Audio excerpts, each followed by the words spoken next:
E aí pessoal, tudo jóia? Vamos para mais um vídeo. Hoje a gente vai falar sobre inteligência emocional. E para começar eu queria contar para vocês sobre um estudo que a Google fez em 180 das suas equipes. Eles chamaram esse estudo de Projeto Aristóteles, foi um estudo que durou 2 anos. E a conclusão final que esse estudo chegou é que o QI do líder importa muito menos do que a sua capacidade de, pasmem, criar segurança psicológica nas pessoas. Criar segurança psicológica foi o fator determinante para poder transformar equipes normais, equipes medianas, em equipes de alta performance. Ou seja, a competência que separa líderes medianos de líderes extraordinários é a inteligência emocional. E para começar, vamos para mais alguns dados. Hoje, 75% das pessoas pedem demissão do chefe e não da empresa. Além disso, 42% dos gestores estão em burnout e esse número vem aumentando nos últimos 3 anos. E para terminar, o turnover nas empresas geralmente custa em média 2 vezes o valor de manter um salário profissional que você já tem. Então é muito mais caro você trocar de mão de obra do que reter seus talentos e desenvolver suas equipes. Mas o que faz com que esse cenário todo chegue a esse fator? A verdade é que a gente sempre foi treinado como máquina. Você precisa separar o profissional do pessoal. E isso faz com que a gente cria uma falsa sensação de um ambiente profissional, que na verdade é um ambiente tóxico, um ambiente onde ninguém tem abertura para conversar, um ambiente onde os liderados não sentem confiança nos seus líderes. São ambientes tóxicos disfarçados de profissionalismo. Para falar sobre isso, a gente vai conversar sobre os 4 domínios da inteligência emocional. Quem fala sobre isso é Daniel Goleman. Ele é um psicólogo de Harvard. Além disso, ele foi escritor por 12 anos no New York Times. Então é um cara que tem bagagem para falar. Ele é o autor do livro Inteligência Emocional, que é esse livro que está aqui em cima. É o livro mais famoso dele. E ele vai falar sobre 4 domínios da inteligência emocional para a gente conseguir adquirir a perfeição nesse assunto. O primeiro é a autoconsciência, que é basicamente você ter o conhecimento de si mesmo. Inclusive, a gente também tem o livro A Arte da Guerra, de Sun Tzu, que fala que se você conhece o seu inimigo, você tem 50% da vitória. Se você conhece a si mesmo, você tem os outros 50%, é impossível perder.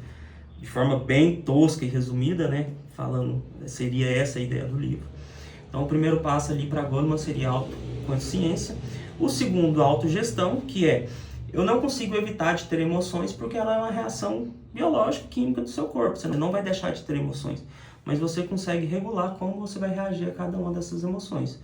Então é a autogestão das suas emoções, é a consciência social, que é você conseguir ler o ambiente que você está, identificar qual que é o nível emocional das pessoas que estão ali envolvidas, e por fim a gestão de relacionamentos, que é você conseguir influenciar emoções, você conseguir identificar uma emoção negativa em uma pessoa e através de uma conversa produtiva e discutativa conseguir mudar a percepção emocional dessa pessoa. A gente vai detalhar um pouquinho mais nos próximos tópicos, mas a teoria base para a gente poder discutir é essa.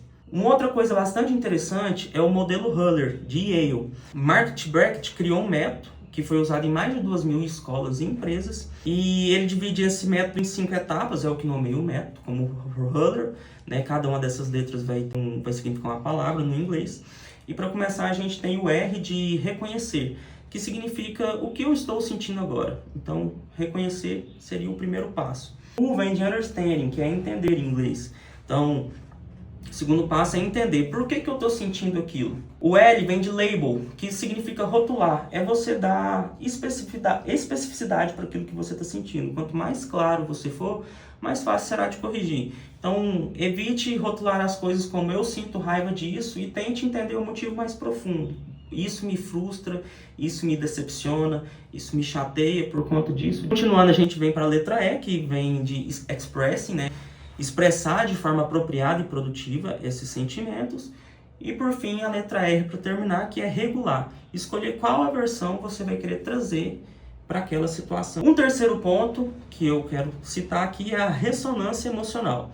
É provado já pela ciência que emoções são contagiosas, né? O nosso cérebro possui neurônios que são chamados de neurônio espelho, em que a gente consegue ler o ambiente ao nosso redor e adaptar o nosso modo de agir para a forma que aquele ambiente está sendo conduzido. Não é à toa que a gente ouve falar frases como você é a média das 5 pessoas que você mais convive, Ou a própria frase bíblica, né? Diga-me com quem tu andas e eu te direi quem tu és. Porque o ambiente tem esse poder de moldar. E se o ambiente tem o poder de moldar, você sabendo disso de forma intencional, consegue também moldar o ambiente. Ou seja, um líder que vai para uma reunião e demonstra positivismo, engajamento, senso de resolução de problemas, leva em torno de 5 minutos para contagiar toda a sala e trazer todas as pessoas para aquele mesmo clima de resolução, para aquele mesmo clima ali leve e agradável, aquele clima que vai trazer de fato a solução do problema que a empresa exige, né, que a companhia exige. Então, formas que você tem de potencializar ainda mais isso é começar a reunião contando as vitórias da semana. Então, inicialmente você já eleva ali o astral de todo mundo, já cria um ambiente um pouco mais agradável.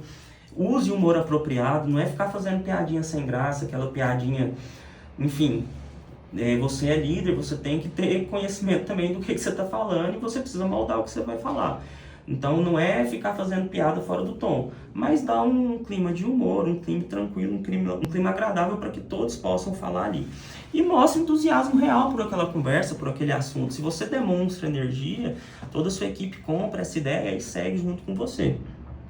E o próximo ponto que a gente vai desenvolver aqui é a empatia em 3 dimensões. Antes disso, eu quero falar sobre Paul Ekman, né? Para Paul Ekman, existem 3 emoções universais. Inclusive, o filme Divertidamente se inspira nessa teoria de Paul Ekman para poder fazer todo o roteiro, né, do filme, que inclusive é um filme muito bom, recomendo.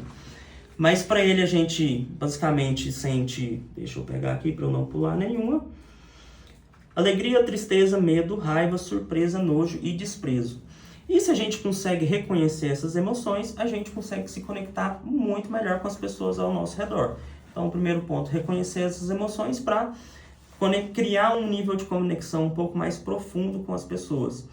E aí a gente entra na empatia. A empatia vão ser 3 dimensões, como eu tinha dito antes. A primeira dimensão vai ser a empatia cognitiva. É aquela empatia onde eu entendo o que o outro pensa. E aí já vamos quebrar o primeiro paradigma. Empatia não é se colocar no lugar do outro, até porque a história de vida sua e dele são totalmente diferentes.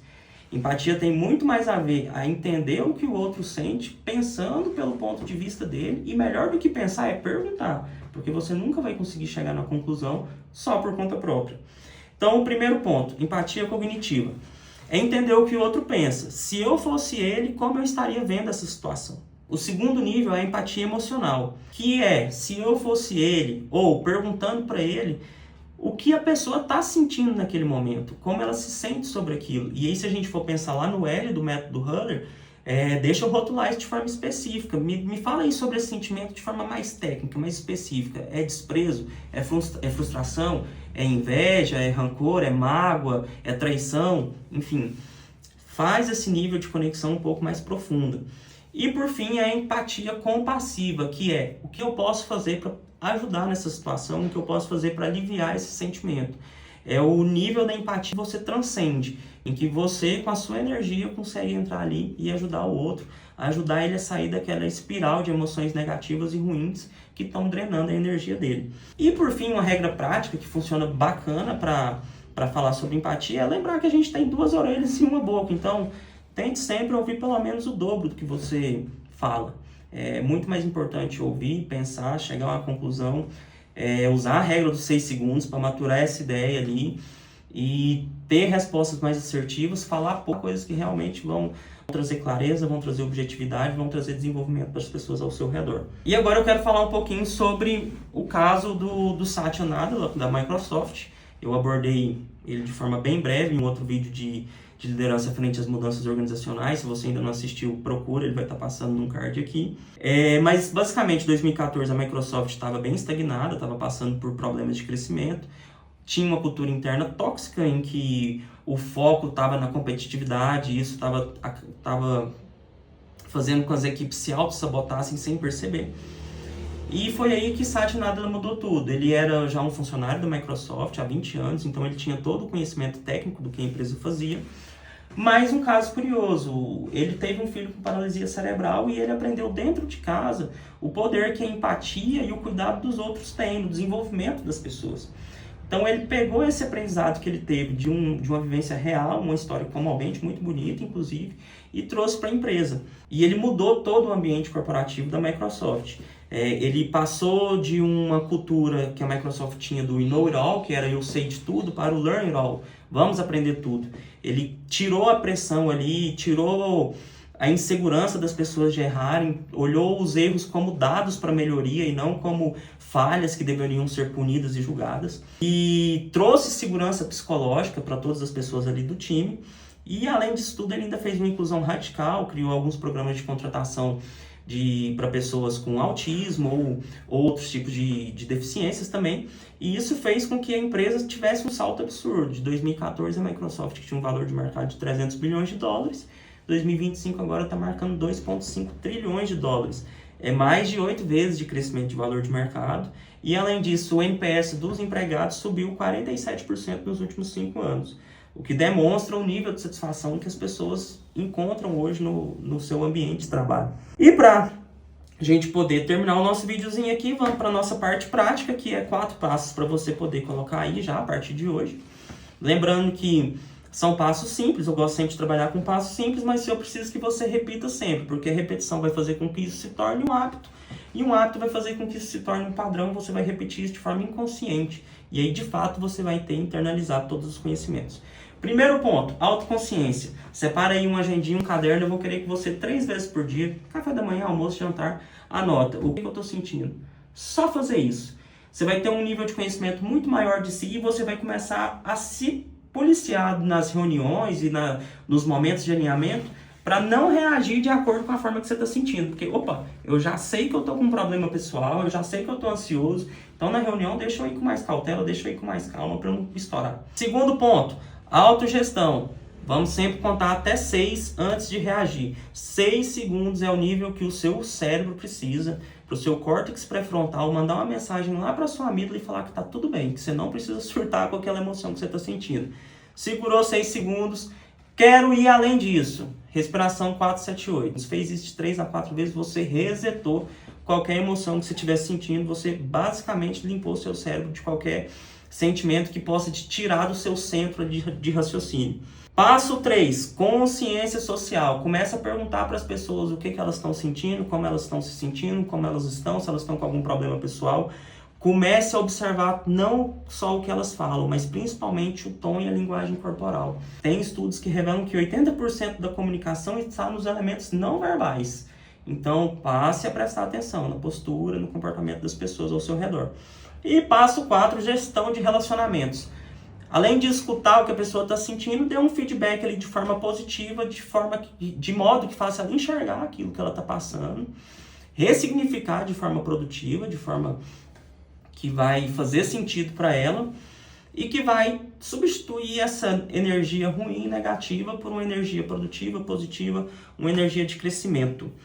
E, basicamente, o que a gente tinha para falar era isso. Nunca se esqueçam, como Peter Drucker dizia, a cultura come o processo no café da manhã. E se a cultura é esse monstro todo, eu digo que o chefe de cozinha que prepara esse tempero é a inteligência emocional. É ela que vai fazer a sua equipe chegar num nível de alta performance que vai trazer resultado para a empresa que ninguém nunca viu antes. Você não precisa ser o mais inteligente da sala. O que você precisa ser é a pessoa mais inteligente sobre a sala. É a pessoa mais inteligente do ambiente para poder modular todas as emoções naquele lugar, para poder criar um clima de democracia e um clima de respeito, onde todos possam falar, onde todos possam ser ouvidos, porque é criando esse ambiente fértil que as pessoas ali naturalmente vão semear suas ideias e são essas ideias que vão trazer as soluções efetivas que a gente precisa. Lembra que se você é um super-herói, se você cria um ambiente fértil para 10 pessoas se tornarem super-heróis, ainda que você não seja um, a sua empresa vai ter 10 super-heróis.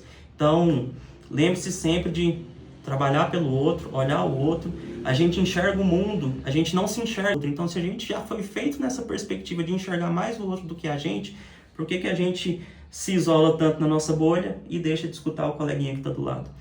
Basicamente, era isso que eu tinha para falar para vocês. Eu quero que vocês me contem aqui também como que vocês têm trabalhado inteligência emocional de forma pessoal e também na equipe de vocês. Me conta aí outras sugestões de vídeos que vocês quiserem que eu traga aqui no canal.